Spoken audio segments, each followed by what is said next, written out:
മോദി ഈ ഇലക്ഷന് മുമ്പ് നമ്മളോട് പറഞ്ഞു, ഞാൻ അധികാരത്തിൽ വന്നാൽ ഏക സിവിൽ കോഡ് കൊണ്ടുവരും. അത് നമ്മുടെ ഈമാനിൽ തട്ടുന്ന സാധനമാണ്, നമ്മുടെ വിശ്വാസത്തെ ഹനിക്കുന്ന ഒന്നാണത്. നിങ്ങൾക്കും എനിക്കും എന്തെങ്കിലും തോന്നിയോ? അങ്ങനെ വല്ല ഭയമുണ്ടായോ?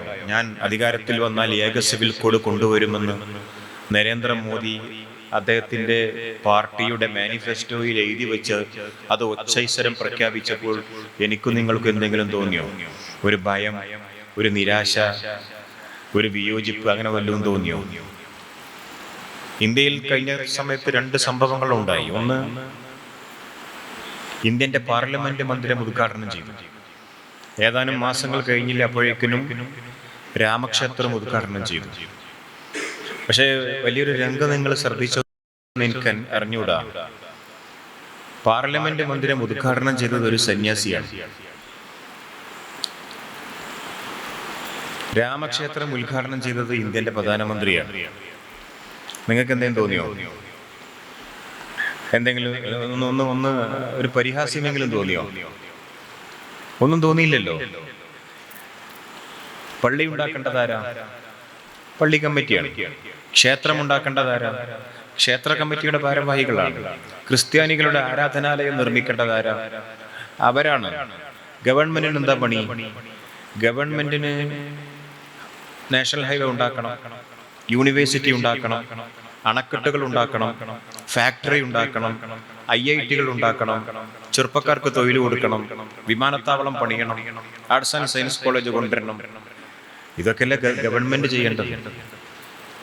ഇന്ത്യയുടെ പ്രധാനമന്ത്രി ഒരു മതത്തിന്റെ നടത്തിപ്പുകാരനായി മാറിയത് നിങ്ങൾ കണ്ടോ? ഈ രാജ്യത്തിന്റെ പ്രധാനമന്ത്രി ഒരു മതത്തിന്റെ നടത്തിപ്പുകാരനായിട്ട് മാറിയത് നിങ്ങൾക്ക് അനുഭവപ്പെട്ടപ്പോൾ, നിങ്ങൾക്ക് മനസ്സിലാക്കിയപ്പോൾ നിങ്ങൾക്ക് എന്തെങ്കിലും തോന്നിയോന്നാണ് ഞാൻ ചോദിക്കുന്നത്. പേടിയോ, നിരാശയോ, ഭയമോ, എതിർപ്പോ, വിയോജിപ്പോ, അങ്ങനെ വല്ലതും തോന്നിയോ?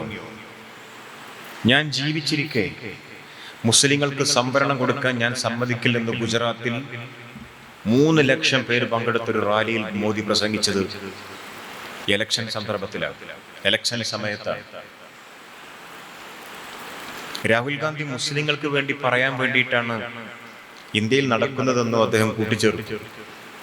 മുസ്ലിങ്ങളായ നമുക്ക് എന്തെങ്കിലും തോന്നിയോ?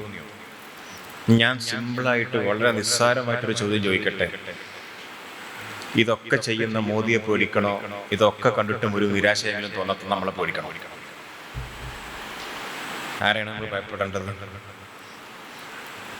ഇതൊക്കെ ചെയ്യുന്ന മോദിയെയാണ് ഭയപ്പെടേണ്ടത്. ഇതൊക്കെ മോദി ചെയ്ത് കാട്ടിക്കൂട്ടിയത് കണ്ടിട്ടും ഒരു നിരാശയെങ്കിലും തോന്നാത്ത എന്നെ നിങ്ങളെയാണ് പേടിക്കേണ്ടത്?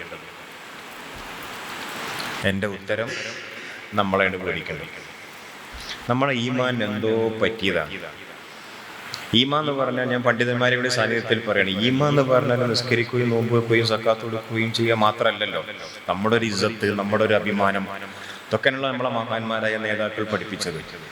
75 കൊല്ലം മുമ്പാണ് ഖായിദ മില്ലത്ത് മുഹമ്മദ് ഇസ്മായിൽ സാഹിബ് ഇന്ന് ഈ സ്വാതന്ത്ര്യ ദിനത്തിന്റെ ആഘോഷത്തിന്റെ ഭാഗമായിട്ട് നിങ്ങൾ ഒരുക്കിയ ഈ സദസ്സിൽ എണീറ്റ് നിന്ന് പറയാൻ പറ്റുന്ന ഏറ്റവും വലിയൊരു വാക്ക് പറഞ്ഞത്.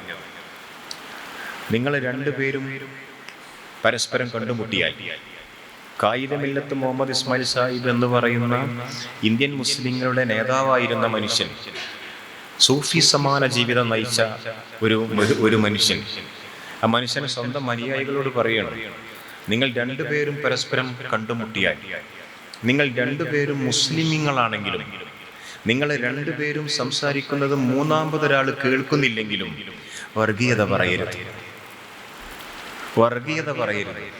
നിങ്ങൾ ആ വാക്കൊന്നിങ്ങനെ ആവർത്തിച്ച് പറഞ്ഞു.